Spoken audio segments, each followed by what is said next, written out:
In this chapter, I want to talk about the public policy aspects of innovation.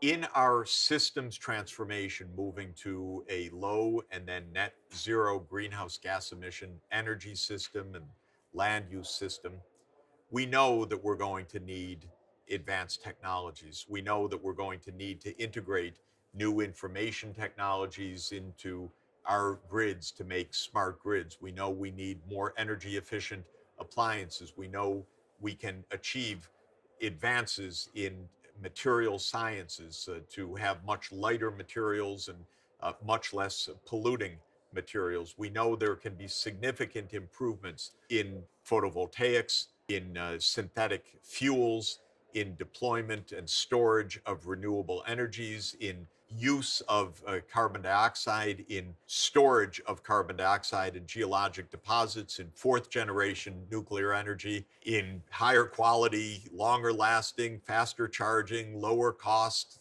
lightweight batteries, you name it. We have improved technological performance as one key part of the rapid upscaling and mass deployment of low greenhouse gas solutions. How do we get to those improvements?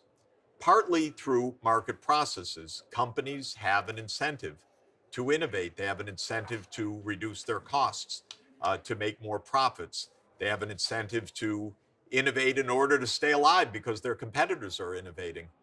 They can earn the benefits of a patent. What is a patent on intellectual property? It is the right of the owner of intellectual property to have exclusive use of that intellectual property over a fixed period of time, typically 20 years from the date of filing of that patent.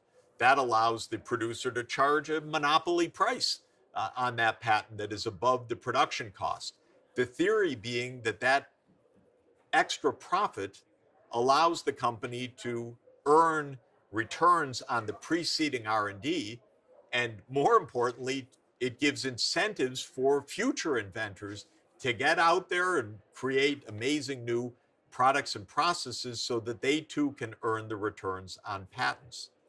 But that's not the only way that technology advances. It's not only through market forces and profit oriented research and development.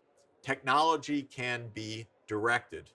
And I want to give several examples of that and emphasize how important it is for the world to engage in what we call directed technological change, meaning not just randomly looking for new opportunities in the marketplace, but saying that's the direction we have to go because we have to get to electric vehicles much faster than we otherwise would.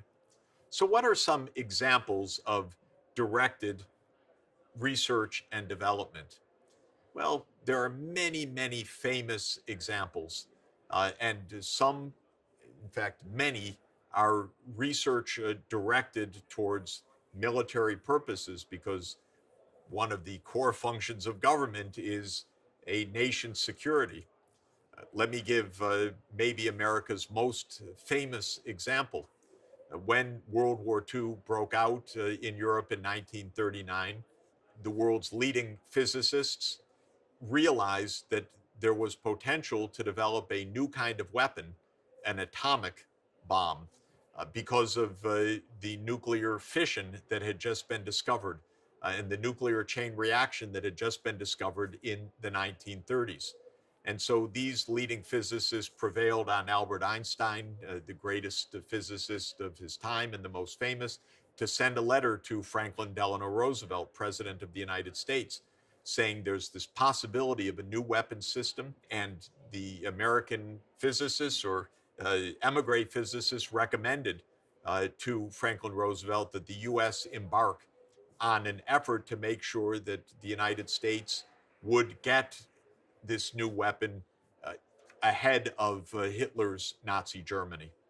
And this led, after a period of time in 1941, to the launch of what became known as the Manhattan Project.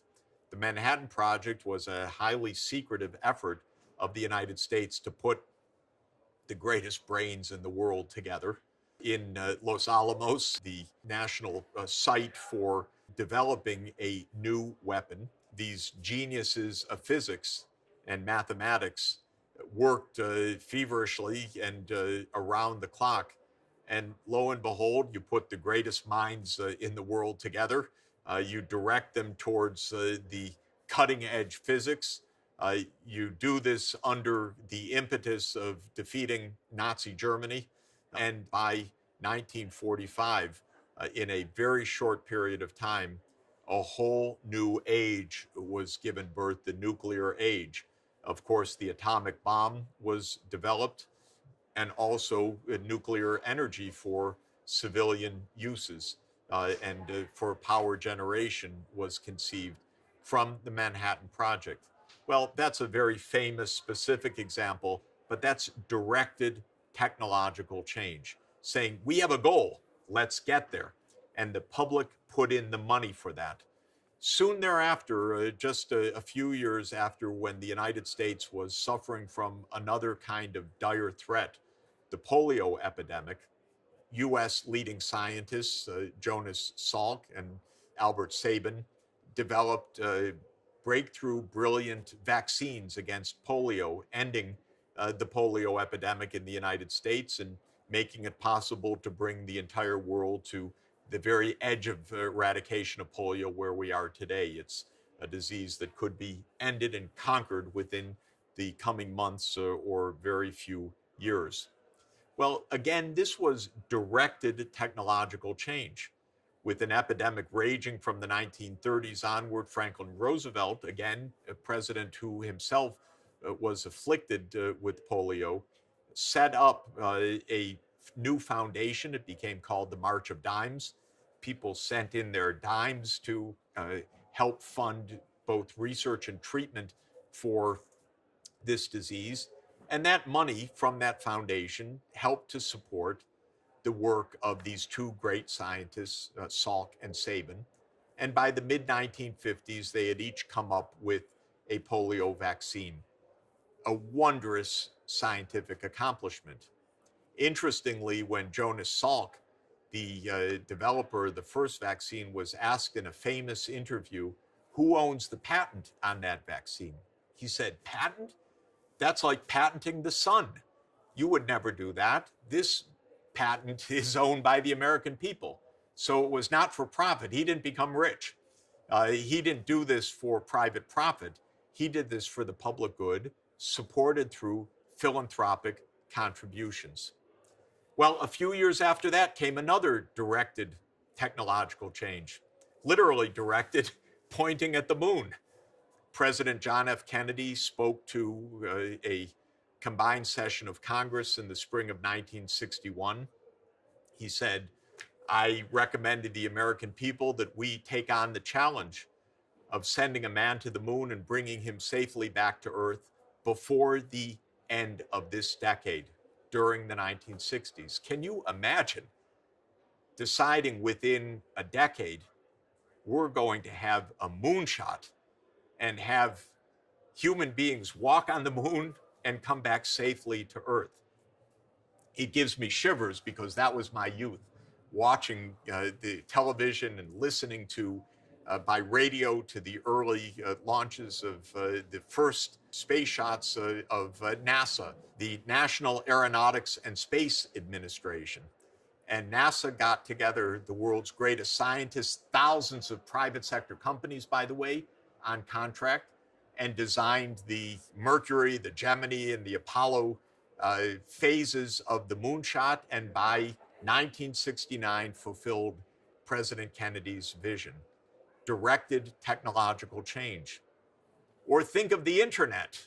I think many people are aware that the internet started as an idea supported by the US government, actually by the Defense Department. What would happen if nuclear war occurred or other disruptions? Computers needed to talk to each other somehow, so there could be decentralized management of information systems.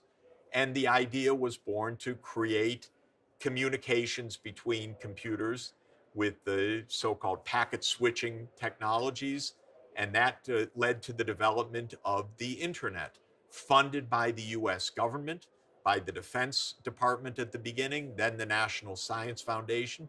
I remember as a student getting my first email addresses and my university being online through the National Science Foundation before there was a worldwide web and a worldwide internet and a private sector internet. There was the National Science Foundation sponsoring the internet and all of the protocols, TCP/IP and other internet protocols that made it possible to have this world.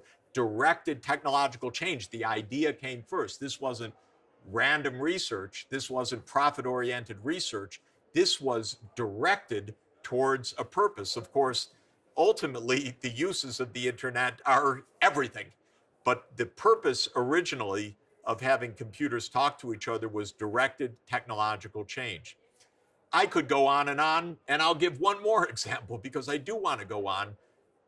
When we realized after the breakthroughs of Crick and Watson that our entire being is dependent on our genetic code, and when Crick and others learned how to decode that code by reading the triple base pair codons that translate the DNA to proteins, the scientists realized, my word, if we could really read that book of the human genome, we would understand what we're made of. We would understand what goes wrong in countless diseases. We would have new pathways for health. We would have, by the way, new ways to understand the whole history of humanity by looking at the genomes of precursors of Homo sapiens, of earlier hominins, of the whole evolutionary process. Well, the US government listened to the great advice of leading geneticists like the great scientist James Watson, who said, let's absolutely sequence the entire 3 billion base pairs of the human genome. And the US government financed this, and the UK and other countries around the world in a distributed network of research centers. The private sector with Craig Ventnor and others got into the act as well. And within around a dozen years, the human genome was sequenced, and we're living off of the fruits of that most wondrous technological advance. That was a directed effort. Wonderful. The idea that this could be done, it could be done in an organized way, on a budget and on a timeline, proved again to be successful. Well, think about this, how the modern world was made. The nuclear era with the Manhattan Project, the polio vaccine, the moonshot, the internet, the human genome. This shows that when we think, when we have goals, when we devote resources to it, when we bring the brightest minds of the world to bear on problems, we can push forward deliberately, knowingly, in key technological areas. And this, I think, is our challenge of getting to zero on net greenhouse gas emissions. We need to direct technological change to all of the areas that I mentioned at the beginning of this chapter. We need to have technology roadmaps to tell us where we want to explore, where we should be heading. We need what are called intramural research efforts. That means within the walls of a national laboratory, or extramural research efforts, which mean that a national laboratory or the National Institutes of Health, for example, in the US, funds academic researchers abroad. We need public-private partnerships like NASA, where the public sector puts in a lot of funding, the private sector develops a lot of the technologies. And we need to think ahead, especially in this case, not only to develop the new technologies, but to develop them in ways that can lead to their rapid diffusion, their rapid uptake as well. We don't want to lock up these technologies in new monopolies that limit their use. We want them to be developed in ways with open source information technology, with systems for mass diffusion of these technologies. What are some of the methods of directed technological change? Let me mention them quickly. There is road mapping. That means you get together the world's leading experts and say, what are the pathways to a net zero emission system? What could be done? What are the steps? What are the breakthroughs needed? There's public financing. whether to pay for the moonshot or the Manhattan Project or the Human Genome Project. Of course, there's also philanthropic financing, the Rockefeller Foundation or the March of Dimes or other great philanthropic efforts, the Bill and Melinda Gates Foundation helping to spur many breakthroughs in health sciences. Global partnerships are extraordinarily important, like mission ships are governments around the world, a wonderful effort that is putting forward exactly this kind of public sector cooperation in order to speed the transformation to a net zero greenhouse world economy. Prizes have also played a role. Of course, prizes to reward great scientists like the Nobel Prize, but also prizes for specific technologies where an award is given, an incentive is given. If you discover such and such, you will receive a large monetary award. And that has also been used in many, many cases to spur the development of new intellectual advances. I've mentioned, and I'll conclude with some high priorities for directed technological change. Of course, we need to direct efforts to improve the performance and specification of renewable energies like wind, solar, and ocean power, of fourth generation nuclear energy, which has the possibility to give us another major and safe solution for low carbon or zero carbon energy generation. We need advances in batteries and other storage technologies, especially for intermittent energy sources. We need to explore, research, develop, and demonstrate the potential for carbon capture and sequestration, CCS, or carbon capture use and sequestration or storage, CCUS. We can capture CO2 from the air, combine it with the renewable energy, water, produce synthetic hydrocarbons. Definitely, that's an area of directed technological change. New materials, nanotechnologies, 3D printing, many new material science advances. And I would add urban design to make our cities sustainable, livable, healthful places to be that are low emitting and that promote our well being. All of these are areas where directed technological change is feasible and where I'm happy to say more and more governments around the world are saying we're going to partner together to help push the speed, the performance, the quality, the uptake of new technologies to get us to the safe climate, energy, and land use systems.